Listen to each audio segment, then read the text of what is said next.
Welcome to rankers cave IAS academy. ఈరోజు ఈ వీడియోలో మధ్యయుగ భారతదేశ చరిత్రలోనే కాకుండా ఎంటైర్ భారతదేశ చరిత్రలోనే అత్యంత ముఖ్యమైన హల్దీఘాటి యుద్ధం గురించి తెలుసుకుందాం. ఎందుకంటే ఈ యుద్ధం అనేది ఫ్రీక్వెంట్గా న్యూస్లో ఉండబోతుంది కూడా. అందువలన ఈ యుద్ధం గురించి ప్రతి విద్యార్థి కూడా తెలుసుకోవాల్సిన అవసరం ఉంది. నాట్ ఓన్లీ స్టూడెంట్, ప్రతి పౌరుడు, భారతీయ పౌరుడు కూడా ఈ యుద్ధం గురించి తెలుసుకోవాలి. ఈ యుద్ధం గురించి తెలుసుకునే ముందుగా నా గురించి శ్రీనివాస్ 5 యూపీఎస్సీ ఇంటర్వ్యూస్ హిస్టరీ ఆప్షనల్తో ఇచ్చాను. స్టేట్ అండ్ సెంట్రల్ గవర్నమెంట్లో కూడా వర్క్ చేశాను. ముందుగా బ్యాటిల్ ఆఫ్ హల్దీఘాటి గురించి తెలుసుకునే ముందు దాని హిస్టరీని తెలుసుకుందాం. ఈ యుద్ధం అక్బర్కి మరియు రాజపుత్ర రూలర్ అయిన మహారాణా ప్రతాప్కి, ది గ్రేట్ మహారాణా ప్రతాప్కి మధ్యన జరిగిన యుద్ధం. ఇది 1576లో జరిగింది ఈ యుద్ధం. అసలు ఏంటి ఈ యుద్ధం, ఎందుకు ఈ యుద్ధం జరిగింది అనేది ముందుగా తెలుసుకుందాం. మనం ముందుగా తెలుసుకుంటే మీకు చరిత్రలో 1526 మొదటి పానిపట్ యుద్ధం తర్వాత బాబర్ అధికారంలోకి వచ్చాడు. 1556లో అక్బర్ రెండవ పానిపట్ యుద్ధంలో హేమును ఓడించి అధికారంలోకి వచ్చాడు. అప్పుడు మొఘలుల రాజధాని అనేది ఆగ్రా. ఈ ఆగ్రా యమునా నదిని ఒడ్డు నుండి ఉంది. వీళ్ళకి ప్రధాన శత్రువులు రాజపుత్రులు. ఎందుకంటే ఈ ఆగ్రా ఢిల్లీకి దగ్గరలో ఉన్నదేది నియర్ బై రాజస్థాన్ రాజపుత్ర స్టేట్లు. అందువలన ఈ మొఘలుల ఉనికికే ప్రమాదకరం రాజపుత్రులు. ముఖ్యంగా రాజపుత్రులు వాళ్ళ వీరత్వానికి, శౌరత్వానికి, పరాక్రమానికి, వెన్ను చూపన తత్వానికి ప్రతీకలు. అందువలన వాళ్ళు గొప్ప పోరాట యోధులు. ఈ పోరాట యోధులే కానీ వాళ్ళ మధ్యన ఐకమత్యం లేదు. ఐకమత్యం లేకపోవడం వల్ల ఒక చిన్న రాజస్థాన్లోనే చాలా రాజపుత్ర స్టేట్లు ఉన్నాయి. అందులో ప్రధానంగా ఫర్ ఎగ్జాంపుల్ ఇది ఆరావళి పర్వతాలు అనుకుంటే, ఈ ఆరావళి పర్వతాలకు ఒకవైపు ఉన్నది మేవార్, ఇంకోవైపు రాజస్థాన్ ఎడారిలో జోధ్పూర్ ప్రాంతంలో ఉన్నది మార్వార్. ఈ మార్వార్ ప్రాంతం ఇటువైపు ఉన్నది మేవార్ ప్రాంతం. ఇక్కడ అజ్మీర్, జైపూర్ దగ్గర ఉన్నది కచ్వా డైనస్టీ. సో ముఖ్యంగా ఈ మేవార్, మార్వార్లు ప్రధానమైన రూలర్లు. వీళ్ళని అక్బర్ ఎలా అయినా వశపరుచుకోవాలని అనుకున్నాడు. అందువలన అక్బర్ ఏం చేశాడు అంటే వీళ్ళని వశపరుచుకోవడానికి వివిధ రకాలైన స్ట్రాటజీస్, వ్యూహాల్ని అవలంబించాడు. అసలు ఎందుకు అక్బర్ కానీ ఎవరైనా ముఘల్ రూలర్ కానీ రాజపుత్రుని వశపరుచుకోవాలనుకుంటే మొదటి రీజన్, వాళ్ళు మొఘలులు రాజధానికి దగ్గరలో ఉండడం వలన ఎప్పుడైనా వాళ్ళు అటాక్ చేసే అవకాశం ఉంది. ఇది రక్షణాత్మకంగా వాళ్ళు చాలా ప్రమాదకరం. 2, మొఘలుల నుంచి వ్యాపార మార్గాలు, ఇటు ల్యాండ్ ద్వారా వెళ్ళడం కానీ, ఇటు సూరత్ నుంచి సముద్ర మార్గం ద్వారా కానీ మధ్య ఆసియాకి, ఐరోపాకి వెళ్ళాలంటే రాజపుత్ర స్టేట్ల గుండానే వెళ్ళాలి. అలానే మొఘలులు మీకు తెలిసిందే ఇస్లాం మతాన్ని అవలంబిస్తారు. వాళ్ళు అజియాత్రకు వెళ్ళాలన్నా కూడా రాజపుత్ర స్టేట్ల నుంచే వెళ్ళాలి. అందువలన వాళ్ళ వాణిజ్య మార్గాలకి, మత సందర్శనలకి, రక్షణకి ఈ రాజపుత్ర రాజ్యాలు అనేది ఒక అడ్డంకిగా మారాయి. ఈ కారణాల రీత్యా మొఘలులు కానీ, ఢిల్లీ సుల్తాన్స్ కానీ ఇప్పుడు కూడా రాజపుత్రుల మీద దండయాత్రలు చేశారు. అది అల్లావుద్దీన్ ఖిల్జీ టైంలో కానీ, లేదా బాబర్ కానీ, ఇప్పుడు మనం చూస్తున్న అక్బర్ కానీ. ఆ క్రమంలోనే అక్బర్ గురించి మనం ముందుగానే తెలుసుకున్నాం. 1560 తర్వాత అక్బర్ 1556లో అధికారంలోకి వచ్చిన 1560లో తన సంరక్షకుడైన బైరంగ్ ఖాన్ నుంచి తను అధికారం తీసుకుంటాడు. అప్పటి వరకు బైరంగ్ ఖాన్ పాలించాడు అక్బర్ పేరు మీద. సో 1560 నుంచి అక్బర్ తన నిజమైన పాలన కొనసాగిస్తాడు. నిజమైన పాలన కొనసాగించిన తర్వాత 1562 తర్వాత ప్రతి రాజపుత్ర స్టేట్ కూడా ఒక వర్తమానాన్ని పంపిస్తారు. ఏ వర్తమానం అంటే, మీరు మాకు తల ఒగ్గండి లేదా యుద్ధానికి సిద్ధం కండి అని చెప్తారు. దానితో చాలామంది రాజపుత్రులు, మార్వార్లు కానీ, కచ్వా కానీ, ఇలాంటి రాజపుత్ర రాజ్యాలన్నీ కూడాను అక్బర్ ఆజ్ఞని శిరసా వహిస్తాయి. వాళ్ళతో దౌత్య సంబంధాలు కానీ, వివాహ సంబంధాలు కానీ ఈ సంబంధాల ద్వారా ఆ రాజపుత్ర స్టేట్లలో ఉన్న రాజపుత్రులు అక్బర్ ఆస్థానంలోని సైనిక అధికారులుగా, ఇతర ప్రభుత్వ ఉద్యోగులుగా చేరారు. కానీ ఒక రాజ్యం, ఆ రాజ్యమే చిత్తోర్ నుంచి పాలించిన, ఇక్కడ చిత్తోర్ ఉంది. చిత్తోర్ మీరు చూసినట్టయితే ఈ మేవార్ అనేది గుజరాత్, మధ్యప్రదేశ్కి బోర్డర్గా ఉంది. ఇది ఆరావళి పర్వతాలు. ఇక్కడ చిత్తోర్ అనే ప్రాంతం నుంచి మేవార్స్ పాలించారు. వీళ్ళని సిసోడియా వంశస్థులు పాలించారు. వీళ్ళు మాత్రం మొఘలుల యొక్క అధికారాన్ని ధిక్కరించారు, పోరాటానికి సిద్ధమయ్యారు. ఆ క్రమంలోనే అక్బర్ చిత్తోర్గఢ్ ఫోర్ట్ని ఆక్రమించుకున్నాడు. అది మనం ముందు వీడియోలో క్లియర్గా చూసాం ఏం జరిగిందనేది. అక్కడ చిత్తోర్గఢ్ ఫోర్ట్లో అక్బర్ మారణ హోమానికి ఎలా కారకుడయ్యాడు అనేది మనం చూసాం.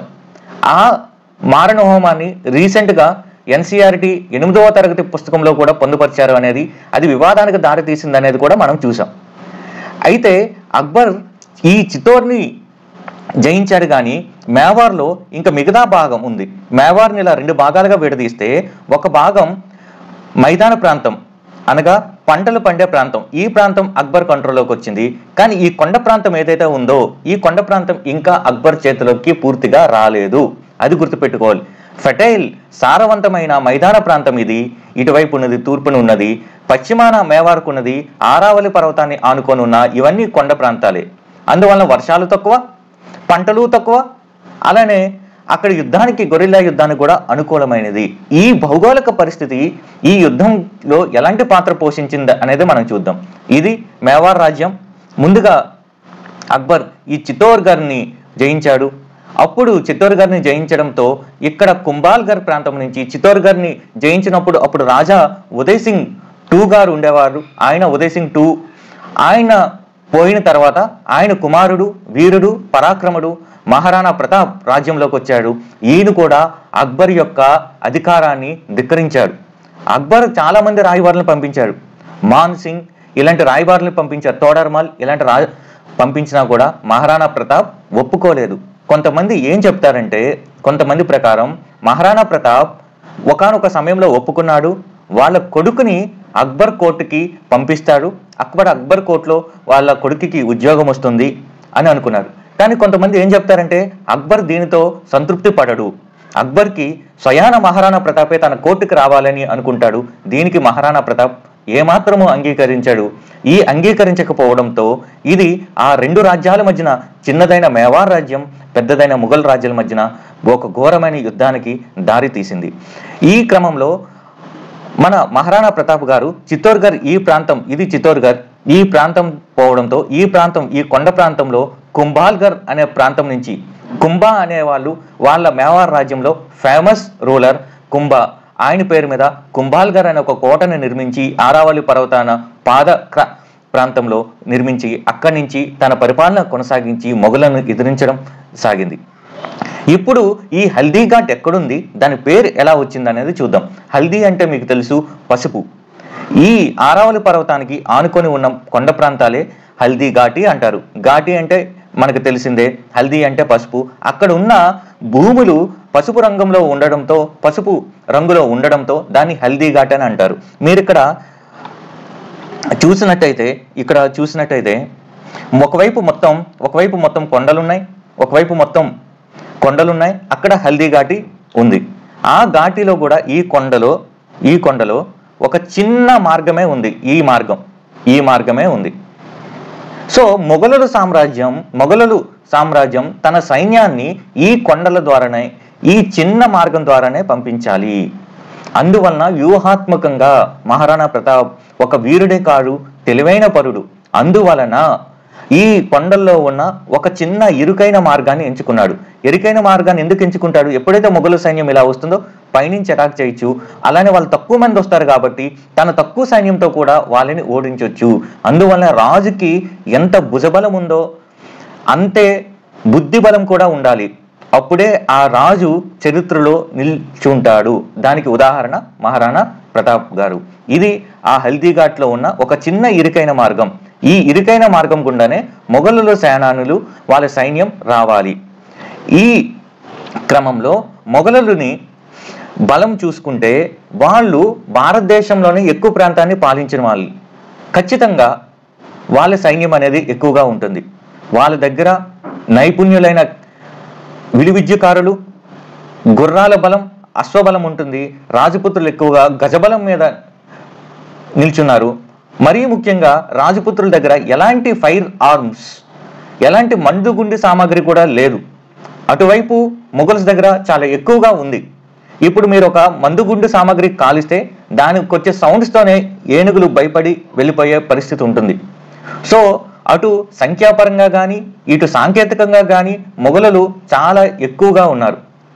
మహారాణా దగ్గర ఉన్నది తెగు చూపించే సైనికులు మాత్రమే. ఆయన ఒక వీరత్వం, ఆయన నాయకత్వ పటిమతో అందరిలో స్ఫూర్తినించి రణరంగంలోకి దించాడు. ఈ రణరంగంలో అక్బర్ తరపున అక్బర్ తరపున మాన్సింగ్ కూడా ఇంకో రాజపుత్ర రూలరే. ఆయన ఆంబర్ అంటే జైపూర్కు దగ్గరలో ఉన్న రాజపుత్ర రాజే, కానీ అక్బర్కి నమ్మకస్తుడు, అక్బర్ సైన్య అధికారి. ఆ మాన్సింగ్ నేతృత్వంలో ఈ బ్యాటిల్ ఆఫ్ హల్దీఘాటి జరిగింది. ఒకవైపు మొఘలు సేనానులు మాన్సింగ్ ఆ మొఘలు సైన్యాలని నడిపిస్తుంటే, ఇంకోవైపు మహారాణా ప్రతాప్ ఆ సైన్యాల్ని నడిపించారు. ఎంత ఘోరంగా యుద్ధం జరిగిందంటే, ఒక రోజులో ఆ పసుపు మైదానాలు కాస్త ఎరుపు మైదానాలు అయ్యాయి.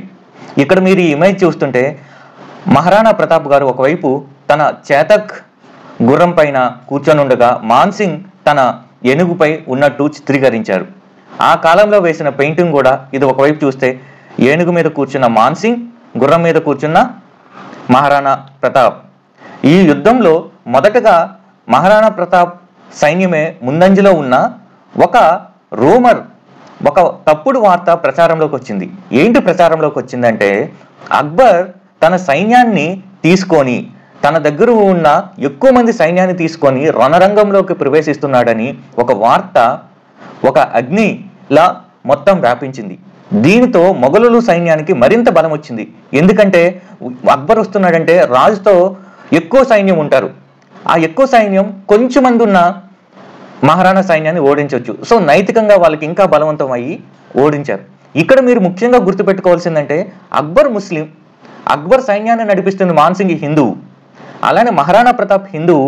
మహారాణా ప్రతాప్తో పాటు బిల్స్, అక్కడున్న గిరిజన తెగ బిల్స్ కానీ, అలానే మహారాణా ప్రతాప్కి ఆఫ్ఘాన్ చెందిన హకీం ఖాన్ సూర్. ఎందుకంటే మొఘలులు రావడంతో ఆఫ్ఘాన్లు తమ అధికారాన్ని కోల్పోయారు. ఎప్పుడు కూడా మొఘలులు ఆఫ్ఘాన్లు నమ్మరు.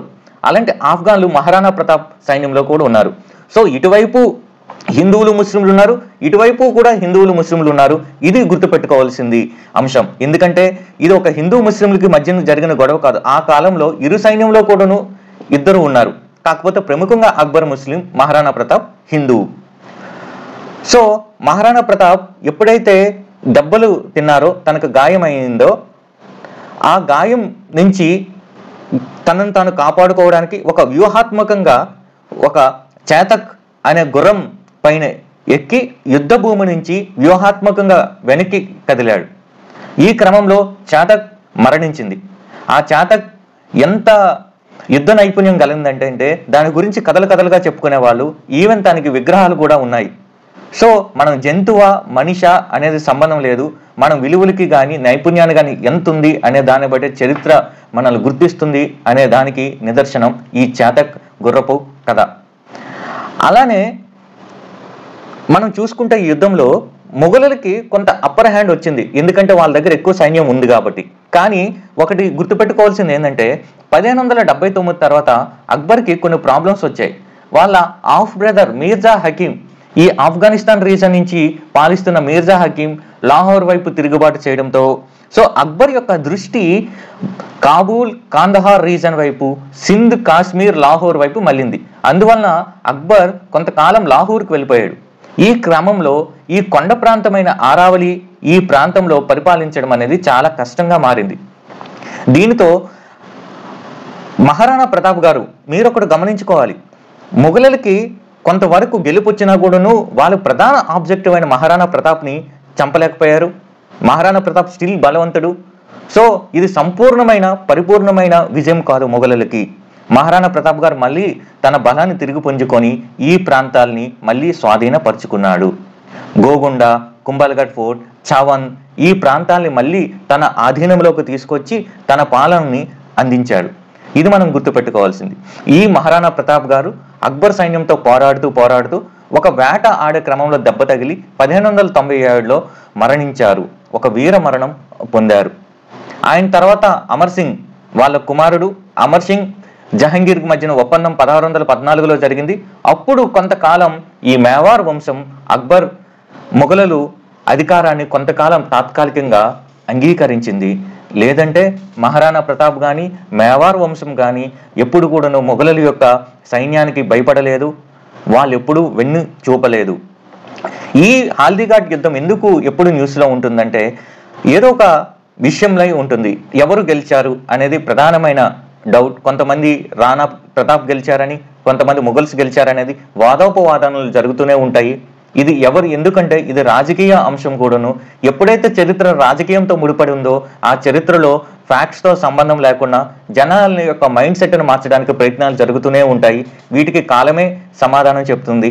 బట్ చరిత్ర స్టూడెంట్గా ఫ్యాక్ట్స్ బట్టే మనం ఏ అంశాన్నైనా చదవాలి. ముఖ్యంగా ఆ మధ్యకాలంలో ఒక విషయం జరిగింది. ఆర్కియలాజికల్ సర్వే ఆఫ్ ఇండియా యొక్క శిలాఫలకం పైన దీంట్లో మహారాణా ప్రతాప్ గారు వెనుదిరిగారు అని ఉండింది. ఫర్ ఎగ్జాంపుల్ ఇది హౌఎవర్ సర్కమ్స్టాన్సెస్ ఫోర్స్డ్ ఇక్కడ దాన్ని తీసేశారు చూడండి. ఎవరో టు రిట్రీట్ అంటే వెనుదిరిగారు. The struggle ended at mid day of the 21st June 1576. ఇలా ఒక శిలాఫలకం ఉండింది. అక్కడ ఎక్కడైతే బ్యాటిల్ ఆఫ్ హల్దీఘాట్ జరిగిందో అక్కడ రక్త తలాయి అంటారు చూడండి. ఇక్కడ రక్తం అంటే రక్తం ఏరులై పారింది ఆ ప్రదేశంలో ఈ శిలాఫలకం మీద చాలా మంది లోకల్ స్థానిక రాజకీయ నాయకులు అభ్యంతరాలు చెప్పడంతో ఆర్కియలాజికల్ సర్వే ఆఫ్ ఇండియా దీన్ని మారుస్తామని చెప్పింది. అలానే అక్కడ కొన్ని హిస్టారికల్ ఫ్యాక్ట్స్ కూడా తప్పుగా చిత్రీకరించారని చెప్పింది. ఫర్ ఎగ్జాంపుల్ ఎన్సీఆర్టీ టెక్స్ట్ బుక్లో June 18న ఈ బ్యాటిల్ జరిగిందని చెప్తే అక్కడున్న శిలాఫలకంలో June 21న జరిగిందని ఉంది. అందువల్ల ఈ కారణాలు చూపించి ఈ శిలాఫలకాన్ని అక్కడి నుంచి తీశారు. అంతకుముందు శిలాఫలకం మీద ప్రతాప్స్ ఫోర్సెస్ రిట్రీటెడ్ అని ఉండింది. దానికి చాలా మంది కూడా అభ్యంతరం చెప్పడంతో ఈ శిలాఫలకాన్ని తీసేశారు. సో మనకి ఏదైనా కూడాను అక్కడ గుర్తించుకోవాల్సింది ఒక చిన్న రాజ్యాన్ని పాలించిన రాజు మహారాణా ప్రతాప్ గారు. అక్బర్ తన సమకాలీనలో అత్యంత బలవంతమైన రాజు, చాలా భారతదేశాన్ని పాలిస్తున్న రాజు. అలాంటి రాజుకు కూడా భయపడలేదు. తన వీరత్వం, తెగువ, శౌర్యం, తన నమ్ముకున్న సిద్ధాంతం అదే స్వేచ్ఛ. తన మాతృభూమికి పరాయి సేనల నుంచి స్వేచ్ఛ, విలువలను నమ్ముకున్నాడు, వెనుకడుగు వేయలేదు. విజయం పొందలేకపోయినా మిలిటరీ పదాల్లో తన గురించి మనం చరిత్రలో చదువుకుంటున్నాం. దీని అర్థం ఏంటంటే మనం విలువలకి కట్టుబడి, మనం సిద్ధాంతానికి పోరాడి తెగువను చూపిస్తే మనం వీర మరణం కూడాను పుస్తకాల్లో లిఖిస్తారు. తర్వాత తరాలు వారు గర్వంగా చెప్పుకుంటారు, వీళ్ళు మహారాణా ప్రతాప్ మా పూర్వీకుడు, మేము మహారాణా ప్రతాప్ వారసత్వం పొందాం అని గర్వంగా చెప్పుకుంటారు. సో మనకి ఖచ్చితంగా ఆయన యొక్క తెగువ అనేది ఒక సోర్స్ ఆఫ్ ఇన్స్పిరేషన్. ఇలాంటి వీడియోస్ మనం ర్యాంకర్స్ కేవ్ ఇనిషియేటివ్ ద్వారా చాలా చేస్తున్నాం. మనకు ఒక టెలిగ్రామ్ ఛానల్ కూడా ఉంది, దయచేసి ఫాలో అవ్వండి. అలానే న్యూస్ పేపర్ ఎలా చదవాలి, ఇలాంటి చాలా విషయాలు మనం ఈ యూట్యూబ్ వీడియోస్ ద్వారా చెప్తున్నాం. మీరు మాకు చేసే ఒక చిన్న సబ్స్క్రైబ్ బటన్ క్లిక్ ద్వారా మాకు కొంత ఎనర్జీ వస్తుంది. ఇలాంటి మరిన్ని మంచి వీడియోస్ మీకు చేయగలుగుతాం. Thank you.